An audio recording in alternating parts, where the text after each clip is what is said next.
Program Hrvatskog rasta predstavit će Ladislav Ilčić. Dobrodošli. Dobar dan vama i gledateljima. Predstavite nam vašu gospodarsku politiku.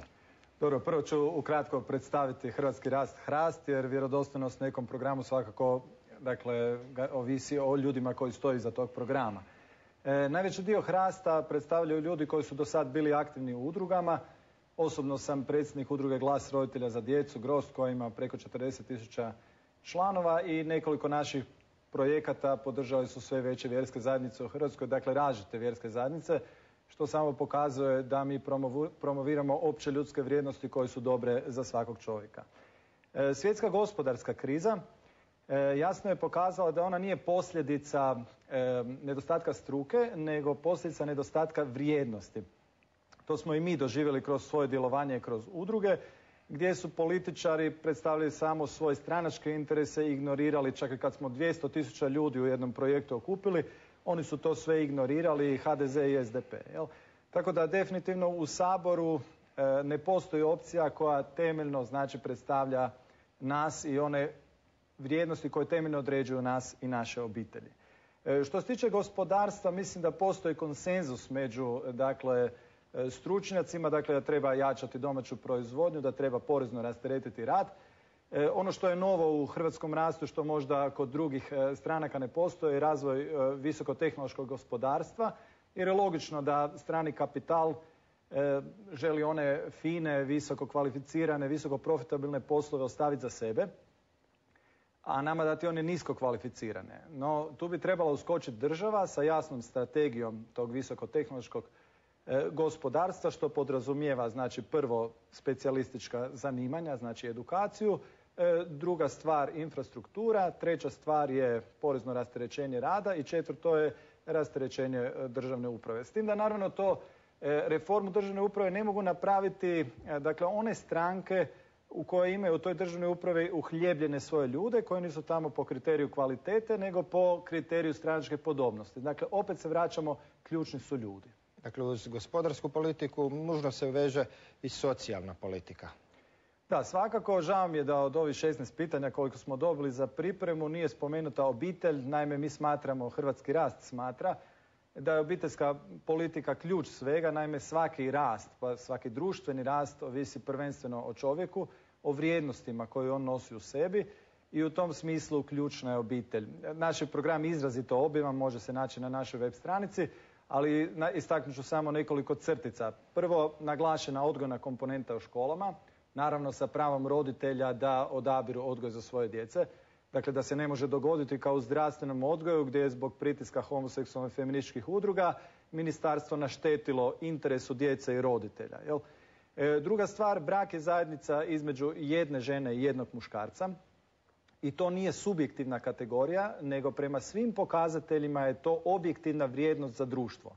I zato država treba poticati brak, različitim poticajima od prvog zapošljavanja, poticaja stambenog rješavanja za mlade ljude, do poticaja za ranije rađanje prvog djeteta. Treća stvar, život je samo po sebi neprocjenjiva vrijednost za HRAST, od začeća do prirodne smrti, borba protiv eutanazije, protiv pobačaja.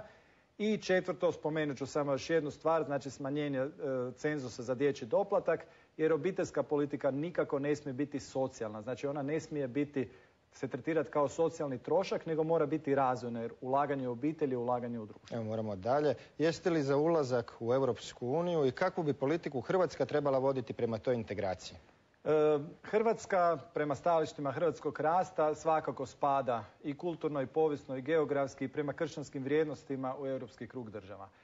Međutim, Europsku uniju prihvaćamo samo i isključivo kao zajednicu suverenih država. Obzirom da nije provedena objektivna javna rasprava, obzirom da ne znamo što je naša vlada ispregovarala, zalažemo se za odgodu referenduma. Dakle, trenutno ste uvjetno protiv ulaska. Tako je, da. Sad trenutno, obzirom da ne znamo, mislimo da se ti uvjeti prvo trebaju ispuniti da bi se onda moglo objektivno pustiti ljudima na referendumu da odlučuju. I posljednja tema su odnosi u regiji. Pa Hrvatska jest lider regije prema svim pokazateljima. Ona je kao pobjednica u ratu se založila za uspostavljanje normalnih kulturnih odnosa čak i sa Srbijom, dakle zemljom koju je napala. No nije ostvarena ona temeljna pravda. Dakle, ljudi koji su počinili zločine nad Hrvatima i nad Hrvatskom nisu odgovarali. Srbija još uvijek ne priznaje brojne ratne zločine.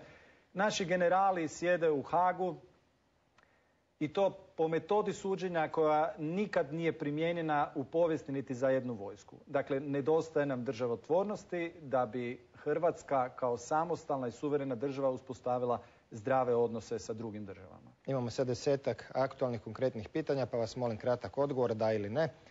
Jeste li za smanjenje broja općina i županija? Da, ali postepeno. Smanjenje broja zaposlenih u državnoj upravi?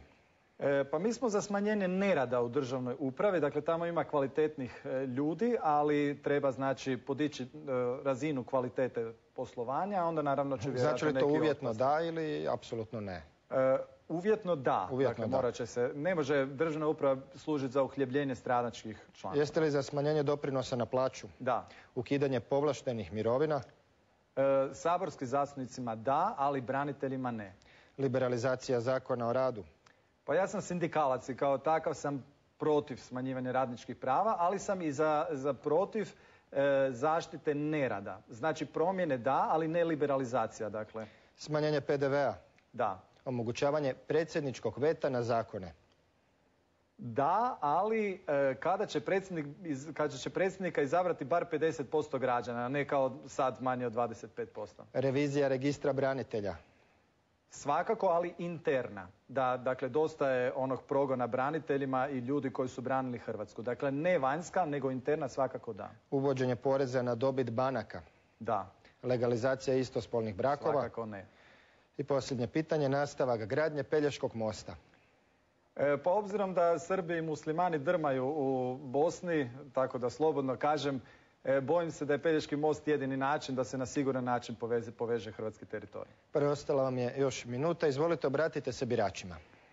Pa dakle, uvijek postoji dvije opcije. Možemo gunđati, možemo biti frustrirani, možemo biti malodušni.